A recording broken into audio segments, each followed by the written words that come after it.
hello' কি খবৰ আপোনালোকৰ আশা কৰোঁ ভালে আছে নহয় জানো মই আজি তৰা পাতৰ ভিডিঅ' এটা লৈ আহিছোঁ সেইদিনা পোষ্ট আকাৰে দিছিলোঁ বাৰু তৰা পাতত বনোৱাৰ কাৰণে আমি তৰা পিঠা বুলি কওঁ আৰু বহুতে নাঙল পিঠা বুলিও কয় সেইদিনা বাৰু গম পালোঁ বাৰু যিয়ে নহওক তৰা পাতত বনাইছোঁ যিহেতু তৰা পিঠা নহয় জানো বেছি টান নহয় ৰেচিপিটো আৰু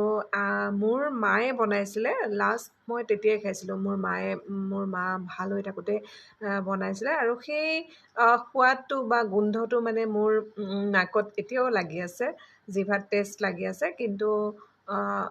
তৰা পাত পোৱা নাযায় সেইকাৰণে বনাই খোৱা নাযায় কিন্তু সিদিনা অলপ ওলাই যাওঁতে দেখা পালোঁ যে তৰা গছ পূৰা ভৰ্তি হৈ আছে এভেইলেবল তৰা গছ আৰু দেখি পেলাই মানে ইমান এক্সাইটেড হৈ গৈছিলোঁ মই ঘূৰি যাওঁতে লৈ যাব লাগিব তৰাপাত আৰু তৰাপাত লৈ আহিলোঁ কিন্তু পিছদিনাৰ পৰা স্কুল আৰু স্কুললৈ গ'লে আৰু এইবিলাক মানে বনাবলৈ সময় নাথাকে কিন্তু যিহেতু ইমান কষ্টৰে লৈ আহিছোঁ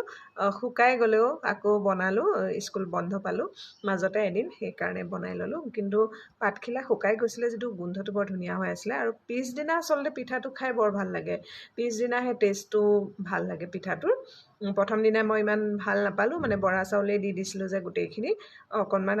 মানে আগৰ সোৱাদ যেন নালাগিছিলে কিন্তু পিছদিনা খালোঁ তাৰ পিছদিনাও খালোঁ বৰ ধুনীয়া হৈছিলে খাবলৈ খাবচোন এয়া তৰাপাত সেইদিনা গড়ভঙালৈ যাওঁতে লৈ আহিছিলোঁ ঘৰত ভাত খোৱা চাউলৰ পিঠা আছিলে তথাপিতো মই ভাবিলোঁ বৰা চাউলৰ পিঠা কেইটামানো দি দিওঁ তেতিয়া খাবলৈ ভাল হ'ব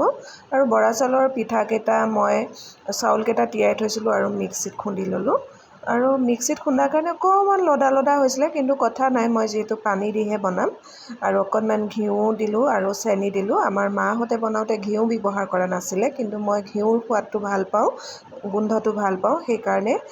ঘিউ অকণমান দি দিছোঁ আৰু অকণমান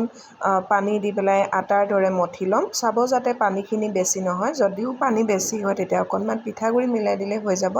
আৰু হৈ গ'ল এয়া মোৰ আটাৰ নিচিনাকৈ ডোটো বনাই লৈছোঁ আৰু অকণমান লাডু কৰি পেলাই মই পাতকেইখিলাত সৰুকৈ বান্ধি ল'ম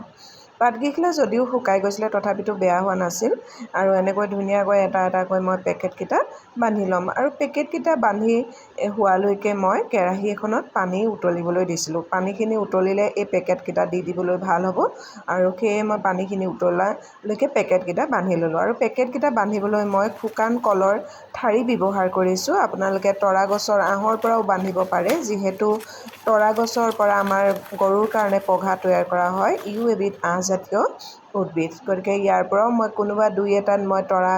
পাতৰ পৰা যিটো আঁহ ওলাইছিলে সেই আঁহটোৰে বান্ধি দিছোঁ বাকীখিনি মই শুকান কলগছৰ ঠাৰিৰে বান্ধি দিছোঁ বা এনেকুৱা কোনো ব্যৱস্থা নাথাকিলে গুলি সূতাৰেও বান্ধিব পাৰে আৰু এয়া মোৰ হৈ গৈছে সৰু পেকেটবোৰ বান্ধা আৰু বান্ধি হোৱালৈ পানীখিনি উতলি আছে মই পানীখিনিত ধুনীয়াকৈ পেকেটকেইটা এটাকৈ দি দিম আৰু অকণমান ঢাকন মাৰি পেলাই মই সিজাম 20-30 মিনিটৰ কাৰণে সিজাম কিন্তু তাৰ মাজে মই লুটিয়াইও দিম পেকেটকেইটা যাতে দুইফালে ধুনীয়াকৈ সিজে অৱশ্যে পিঠা সিজিবলৈ আমাক বেছি দেৰি নালাগে লুটিয়াই নিদিলেও ধুনীয়াকৈ সিজে আৰু এনেকৈ আপোনালোকে কলপাততো বান্ধি পেলাই বনাই খাব পাৰে ময়ো কলপাতত বনাই খাওঁ যিহেতু তৰাপাত আমাৰ অঞ্চলত এভেইলেবল নহয় ই বিশেষকৈ নদীৰ উপত্যকা অঞ্চলসমূহতহে উপলব্ধ হয় আৰু এয়া পিছদিনা খাবলৈ বেছি ভাল হয় আৰু অকণমান পানীঘূৰীয়া হৈ আছে কাৰণ বৰা চাউলৰ পিঠা হয় সেইকাৰণে এনেকুৱা হৈ আছে আৰু কোনোবা দুই এখিলা পাত ফুটাও আছিলে সেইকাৰণে পানী সোমাই গৈছে আপোনালোকে ফ্ৰেছ পাতত বনাব তেতিয়া পানী নোসোমায় কিন্তু পিছদিনালৈ সেই পানী ভাৱটো নাথাকে বৰ ধুনীয়া হয় আৰু তৰাপাতৰ গোন্ধটোও থাকে খাবলৈ বৰ ধুনীয়া আপোনালোকে যদি ভিডিঅ'টো ভাল পালে লাইক কমেণ্ট আৰু শ্বেয়াৰ কৰিবলৈ নাপাহৰিব ধন্যবাদ